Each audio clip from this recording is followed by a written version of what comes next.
बांग्लादेश में तबाही मची है। शेख हसीना देश छोड़कर भाग चुकी हैं।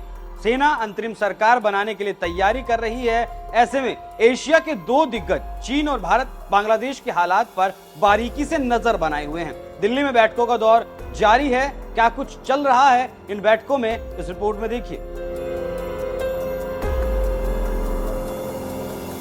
पिछले 1 महीने से आरक्षण को लेकर बांग्लादेश में चली तबाही अब आखिरी पड़ाव पर है। शेख हसीना भाग चुकी हैं और सेना बांग्लादेश में अंतरिम सरकार बनाने की फिराक में है। ऐसे में सोमवार को बांग्लादेश में लाखों प्रदर्शनकारी प्रधानमंत्री शेख हसीना का इस्तीफा मांगते हुए सड़कों पर उतरे। दोपहर होते होते शेख हसीना ने इस्तीफा दे दिया और देश छोड़कर भाग गई। उनके इस्तीफे की खबर आर्मी चीफ वकार उज जमान ने दी। इसी बीच भारत में हलचल मच गई और इसी को लेकर मोदी सरकार ने मंगलवार को सर्वदलीय बैठक बुलाई। बैठक में केंद्र सरकार ने बांग्लादेश और शेख हसीना पर भारत के मौजूदा स्टैंड के बारे में जानकारी दी। केंद्र सरकार के स्टैंड पर विपक्ष ने भी सहमति जताई। बैठक में मौजूद लोकसभा में नेता प्रतिपक्ष राहुल गांधी ने भी केंद्र सरकार से सवाल पूछे। सूत्रों की माने तो राहुल गांधी ने सर्वदलीय बैठक में सरकार से तत्कालिक और दीर्घकालिक सवाल पूछे और पूछा कि भारत की रणनीति आखिर क्या है। उसी कड़ी में राहुल गांधी ने विदेश मंत्री से कई सवाल पूछ डाले और कहा कि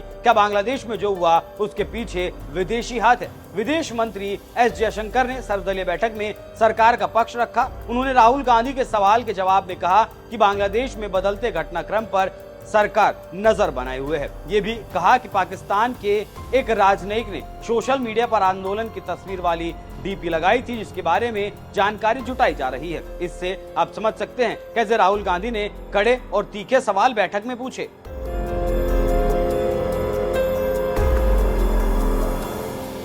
कई और विपक्षी लोगों के सवालों का जवाब देते हुए बांग्लादेश में आग कैसे फैली इसकी जानकारी दी गई। जयशंकर ने कहा कि आरक्षण को लेकर फैली हिंसा और विरोध प्रदर्शन के बाद शेख हसीना भारत में है और प्रधानमंत्री पद से वो इस्तीफा भी दे चुकी हैं। मीडिया में खबर है कि शेख हसीना ब्रिटेन में राजनीतिक शरण की फिराक में है। जब तक ब्रिटेन हसीना को शरण नहीं देता तब तक हसीना भारत में ही रहेंगी। भारत सरकार ने सोमवार को उनकी सरकार के पतन के बाद अंतरिम प्रवास की इजाजत दी है। भारत सरकार ने सर्वदलीय बैठक में ये भी कहा कि बांग्लादेश के हालात पर पूरी नजर बनाए हुए हैं। सरकार ने विपक्षी नेताओं से कहा कि अभी बांग्लादेश में 12,000 से 13,000 भारतीय मौजूद हैं। हालांकि देश में स्थिति इतनी भयावह नहीं है कि अपने नागरिकों को वहां से निकालना पड़े। सरकार ने बताया कि कुल 20,000 लोग फंसे हुए थे, जिनमें से 8,000 छात्र वापस भारत आ गए हैं। बाकियों को निकालने का प्रयास तेजी से किया जा रहा है। तो इस सर्वदलीय बैठक में विपक्षी नेताओं के सवालों का जवाब सरकार ने दिया और विपक्ष संतुष्ट हुआ, जिसके बाद विपक्ष ने कहा कि हम सरकार के साथ हैं। सरकार जो भी फैसला लेगी विपक्ष उसका पूरी तरीके से समर्थन करेगा।